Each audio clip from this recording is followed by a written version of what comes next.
प्रवीण जी, आपका स्वागत है हमारे शो पर। धन्यवाद भारती जी, मुझे यहाँ बुलाने के लिए। मेरा नाम प्रवीण नागिया है और मैं पिछले 18 साल से एस्ट्रोलॉजी, फेस रीडिंग और पामिस्ट्री कर रहा हूँ और नेगेटिव एनर्जीज को भी देखता हूँ, जिनको हम पैरानॉर्मल एक्टिविटीज बोलते हैं। तो सर, आपने जैसे हमारा ऑफ कैमरा आपसे बात हुई थी कि सामुद्रिक ज्योतिष ये क्या होता है, इसका अध्ययन किस तरीके से हम कर सकते हैं? सामुद्रिक ज्योतिष जो है हमारा सामुद्रिक शास्त्र, इसमें हम जो हाव भाव हैं उनको देख के, ओके, पूरा बॉडी स्ट्रक्चर देख के उस तरीके से हम जो है ज्योतिष का इसमें अध्ययन करते हैं। ठीक है। सामुद्रिक शास्त्र और ज्योतिष जो हैं एक दूसरे के ही, एक ही सिक्के के दो पहलू हैं। चाहे मैं सामुद्रिक शास्त्र ले लूँ, ज्योतिष ले लूँ, न्यूमरोलॉजी या एस्ट्रोलॉजी, सब कुछ एक ही है।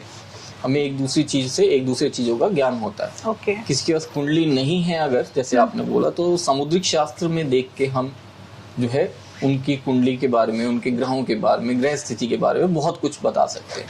आप भी बता सकते हैं, आपको थोड़ा सा पता हो तो जी, है ना। जैसे हमारे बाल होते हैं, बालों का कलर, उसका स्ट्रक्चर जिस तरह का है, उसको देख के बाल किसी के मोटे होते हैं, किसी के बहुत पतले बाल होते हैं। आप अगर देखेंगे तो रिच जितने लोग होते हैं, अगर उनका देखेंगे तो बाल बहुत पतले होते हैं, बहुत बारीक होते हैं। ओके। थोड़ी सी हवा चलती है तो उनके बाल जो है वो एकदम उड़ते हैं।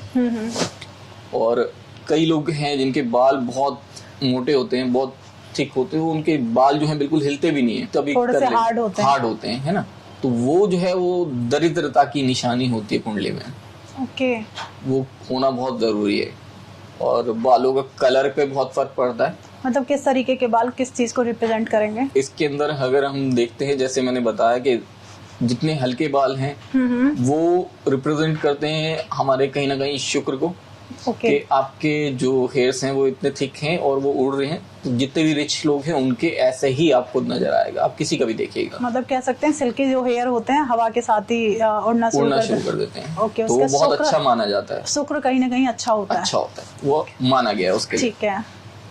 उसके बाद अगर हम सामुद्रिक शास्त्र में देखें तो सबसे जो महत्वपूर्ण आता है हमारा फेस रीडिंग का आता है। हाँ, ठीक है। अगर फेस रीडिंग से हम किसी की भी कुंडली में जो ग्रह स्थिति है वो बता सकते हैं, या कोई कुंडली दिखाने आता है तो हम उनकी जो है एक बार फेस जरूर देखते हैं कि फेस पे क्या इंप्रेशन आ रहा है, किस तरीके का है, और कुंडली में क्या, कुंडली क्या बोल रही है, उनका फेस क्या बोल रहा है। ओके। अब अगर इसमें बात करूं, जैसे आपका माथा है, माथे को देखें हम, ठीक है। एक होता है माथा थोड़ा चौड़ा होना। अगर चौड़ा है तो उसमें हम बोल सकते हैं कि पर्सन का जो है धनु लग्न या मीन लग्न है, या गुरु ग्रह जो उच्च के हैं, या सौग्रही, जिसका माथा अगर लंबा होता है और एकदम सपाट होता है, ठीक है। और जिनके माथे में ये जो पोर्शन होता है ये दबा हुआ होता है। ओके, जो आईब्रो से ऊपर वाला पोर्शन दबा हुआ होता है, ठीक है। ऐसे लोग हर चीज को आगे पीछे करते रहते हैं, बहुत जल्दी फैसला नहीं ले पाते। फैसला लेने में उन्हें बहुत दिक्कत होती है। अब मैं आपकी बात करूं, जैसे आपका माथा है ना, चौड़ा भी है, थोड़ा सा बाहर निकला हुआ है, तो इनको गज केसरी योग बोलते हैं हम। ओके। जो मतलब रिच लोग हैं उनका ऐसा होता है। अगर आप मिलाना चाहें तो कहीं फोटो देखिएगा गूगल पे, धीरूभाई की, धीरूभाई अंबानी, उनका माथा सेम ऐसा ही है जैसे आपका। तो बिल्कुल, तो बहुत अच्छी बात है। कहीं मैं ऐसा तो नहीं उनकी कोई भी बेटी तो नहीं है। जस्ट जो का पार्ट सर। आगे सर। नहीं, लेकिन ये कहीं ना कहीं इस चीज का सिंबल है कि आप जो हैं आने वाले टाइम में अब पैसा बहुत है। Thank you so much sir. ठीक है। उसके बाद आईब्रोज आ जाती हैं। आईब्रोज को अगर हम देखते हैं तो आईब्रोज जिनकी थोड़ी थिक होती हैं वो लोग बहुत अच्छे से फैसला लेते हैं। कोई भी एग्जाम्पल आप इस तरीके से ले सकते हैं कि आप कुछ भी कहीं पे लेने गए या आप कुछ भी परचेज कर रहे हैं तो आप उसकी बहुत अच्छे से गहन पड़ताल करते हैं। अच्छा, जिनकी आईब्रो थोड़ी चौड़ी होती है, ठीक है, बहुत अच्छे से। लेकिन इस चीज की कोई गारंटी नहीं कि आप वो सामान फिर भी उनसे वो लेंगे, चाहे आप छोटा सामान ले, बड़ा सामान ले। आप कह सकते हैं मोल भाव बहुत ज्यादा करते हैं। मोल भाव करते हैं, हर उसके बिल्कुल डीप में जाते हैं, पूरी इंफॉर्मेशन लेते हैं। ओके। क्यों है, कैसा है, किस तरीके से करेगा, क्या करेगा, चाहे आप प्रॉपर्टी खरीद रहे हैं या कपड़े खरीद रहे हैं, कुछ भी, मतलब कुछ भी अगर परचेज करने जा रहे हैं, जिनकी चौड़ी आईब्रो है वो उसकी एक तरीके से खोजबीन करेंगे, ये क्यों है, कैसा है, ये आगे जाके कैसा होगा, और चाहे वो उसे खरीदना है या नहीं खरीदना बिल्कुल, कोई गारंटी नहीं कि आप उसके बाद भी लेंगे। ओके।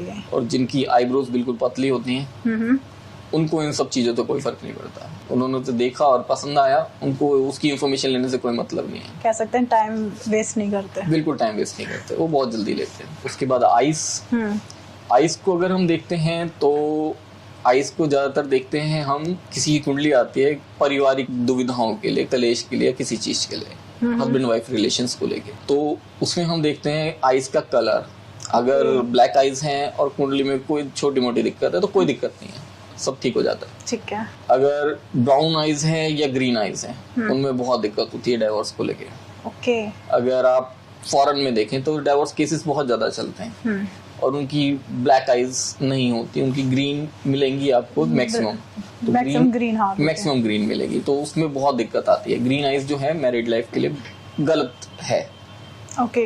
बहुत संभल के करनी चाहिए उनको, मतलब अपनी लाइफ का डिसीजन काफी सोच समझ के लेना चाहिए। और अगर डाइवोर्स का होता है तो हम दोनों हस्बैंड वाइफ की कुंडली देखते हैं। अगर किसी एक की कुंडली में डाइवोर्स का नहीं है तो फिर स्थिति जो संभाली जा सकती है, नॉर्मल हो जाती है। कह सकते हैं दोनों की कुंडली में अगर डिवोर्स का योग बन रहा है तो डेफिनेटली हो ही जाएगा। जेंट्स की आईज देखें हम लेफ्ट और लेडीज की आईज देखते हैं राइट। अगर थोड़ी सी बंद है, दबी हुई है, थोड़ी सी बंद होती है ना कई लोगों की आईज, अगर जेंट्स की राइट और लेडीज की लेफ्ट, तो वो जो है उनके रिलेशंस अच्छे नहीं रह पाते हस्बैंड वाइफ के। ओके। उन दोनों के बीच में रिलेशन ठीक नहीं रहेगा, मतलब वो लोग आपस में रिलेशंस कायम करने में बहुत दिक्कत होती है। इसको हम दूसरी तरीके से देखें कुंडली से तो ये द्वितीय भाव में जो है पापी ग्रहों का कहीं ना कहीं जोर होता है।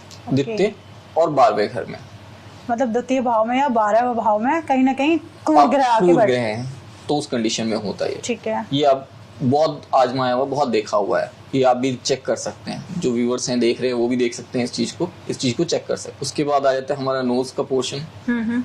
नोज जिनकी सीधी है, ये पोर्शन जो है थोड़ा मोटा होता है, नीचे का स्मॉल है। ऐसे लोग हर चीज को दबा के रखते हैं अपने पास, इनकी कैपेसिटी बड़ी अच्छी होती है हर चीज दबा के रखनी। अगर आपने इनसे कुछ पैसे लेने हैं, इनके पास हैं, आप मांगने जाएंगे, इनसे मिलेंगे नहीं। ओके। वो मना कर देंगे कि अभी नहीं है, बाद में देंगे। हैं उनके पास, देंगे नहीं। उनसे निकालना बड़ा मुश्किल काम है। जिनके ऊपर से पतला होता है, नीचे से नोज थोड़ा मोटा है, ये पैसे को नहीं संभालते, खुला खर्चा करते हैं। जिनकी थोड़ी सी दबी हुई होती है नीचे, ये लोग भी पैसे को संभाल के रखते हैं। ये पोर्शन जो आता है हमारा शुक्र के लिए आता है। जिनके ये उठे हुए हैं, इसे हम मनी बैग बोलते हैं। ओके। जिनके उठे हुए हैं उनके पास बहुत पैसा है, मनी बैग अच्छे हैं, मनी जो है वो बैग्स में भर भर के है। ओके। बहुत बढ़िया है, वो हो गया। और शुक्र के लिए ही हम डिंपल देखते हैं। अगर किसी के फेस पे डिंपल हैं तो वो भी शुक्र के लिए आते हैं। ये शुक्र जो है कुंडली में वो उच्च का है या स्वग्रही है, या वृषभ लगन है या तुला लगन है। ओके, मतलब अगर वृषभ लगन में है तो भी ठीक है, वो तो अपने ग्रह में हो गया, वो ग्रह में जाएगा, है ना। आप किसी का भी चेहरा देखेंगे ना तो आप चेहरा देख के बता सकते हैं इनका शुक्र जो है वो उच्च का है। अगर डिंपल है या ये मनी बैग्स हैं तो आप देख के ही बता सकते हैं इनका शुक्र लगन है। माथा चौड़ा है, आप बता सकते हैं धनु लग्न है या मीन लग्न है। धनु लग्न और मीन लग्न में फर्क आ जाता है कि धनु लग्न है वो पूजा पाठ वाले होते हैं, टीका वगैरह लगाने वाले, पूजा पाठ अच्छे से करने वाले। मीन लग्न जो है थोड़ा सा उस पे गुरु का और थोड़ा सा शुक्र का प्रभाव भी आता है। थोड़े समझदार, थोड़े अच्छे, थोड़े शुक्र की तरफ से थोड़े से मन चले, ओके, हर तरह से काम करने वाले, ठीक है, उनसे दोनों ग्रहों का प्रभाव रहता है। उसके बाद आपका आ जाता है लिप्स का। लिप्स का भी अलग अलग तरीका कि लिप्स जिसके ऊपर और नीचे के दोनों सेम होते हैं, सेम साइज के, ये लोग बहुत संभल के बोलने वाले होते हैं। ओके, संभल के बोलेंगे, सब कुछ बना के चलेंगे और कहीं ना कहीं पैसे के लिए भी अच्छा होता है। जिनके ऊपर का लिप बड़ा होता है, नीचे का छोटा है, ये थोड़ा डोमिनेटिंग नेचर के आ जाते हैं। मतलब जिसका ऊपर का लिप्स बड़ा हो और बहुत कम होते हैं, बहुत कम लोग मिलेंगे। और जिनका नीचे का बड़ा होता है, ऊपर का छोटा होता है, ये सब कुछ संभाल के चलने वाले लोग होते हैं कि सब जगह बन के रहे, बैलेंस बना के चलने वाले। मतलब हर जगह एक तरीके से लाइफ को एक तरीके बैलेंस करके चलेंगे। ओके।